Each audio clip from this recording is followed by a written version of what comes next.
On a décidé d'intégrer la prévention des risques professionnels au démarrage du projet parce que déjà c'est quelque chose qui me tenait à cœur pour protéger mes équipes et moi-même sur le lieu de travail parce que la cuisine est un lieu très propice aux troubles musculo-squelettiques et maladies professionnelles. Aussi, ça permet d'augmenter l'efficacité du personnel parce que quand on a du bon matériel, on est forcément plus performant.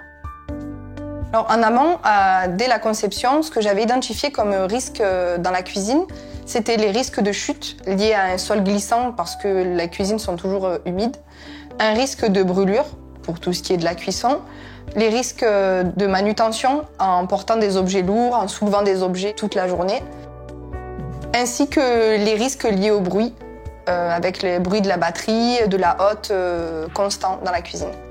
On a également identifié le risque lié à la circulation du personnel qui circule d'une cuisine froide à une cuisine chaude, en zone d'allotissement, en déconditionnement.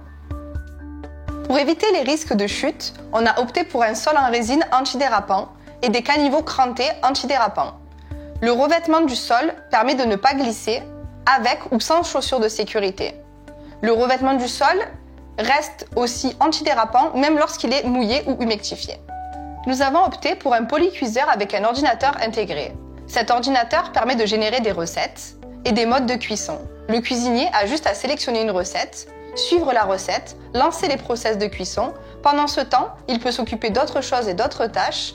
La cuisson n'a pas besoin d'être surveillée, ce qui permet d'enlever un stress supplémentaire. Comme pour le polycuiseur, on a opté pour un four avec un ordinateur intégré. Le four est placé à hauteur de façon à limiter les postures contraignantes. Aussi, il est placé en face de la cellule de refroidissement afin de limiter les déplacements. La cellule de refroidissement nous permet une anticipation dans notre organisation, ce qui nous évite de travailler en flux tendu, ce qui par conséquent limite du stress. Pour limiter les postures contraignantes, on a placé le lave-batterie à hauteur. L'avantage de ce lave-batterie, c'est que pour le plongeur, quand le lave-batterie est lancé, il peut vaquer à d'autres occupations. Pour un meilleur confort acoustique, nous avons opté pour un plafond, bien sûr hygiénique et lavable, avec lumière encastrée, aussi doté d'une absorption acoustique. Toutes les portes de communication sont équipées d'Oculus afin de limiter les risques liés à la circulation. Nous avons fait appel à un cuisiniste pour l'implantation des locaux pour respecter la marche en avant.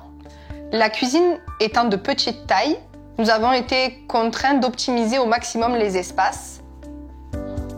Le cuisiniste nous a mis en relation avec un préventeur de la CARSAT spécialisé dans la conception des locaux de travail pour un accompagnement technique et financier. Ce qu'on peut conclure de l'investissement fait au démarrage du projet, c'est les bénéfices qui en ressortent. Avec une amélioration de la qualité de vie au travail, effectivement, nous ressentons moins de stress, nous faisons moins de gestes répétés, nous adaptons beaucoup plus nos postures et nous évitons la manutention. Toute cette qualité de vie au travail, qui fait que nous nous sentons mieux, permettent d'augmenter considérablement les performances de l'équipe. Après 8 mois d'activité, je ne regrette pas l'investissement que j'ai fait au démarrage sur du matériel ergonomique et connecté, ce qui a permis un véritable levier de performance pour mes équipes.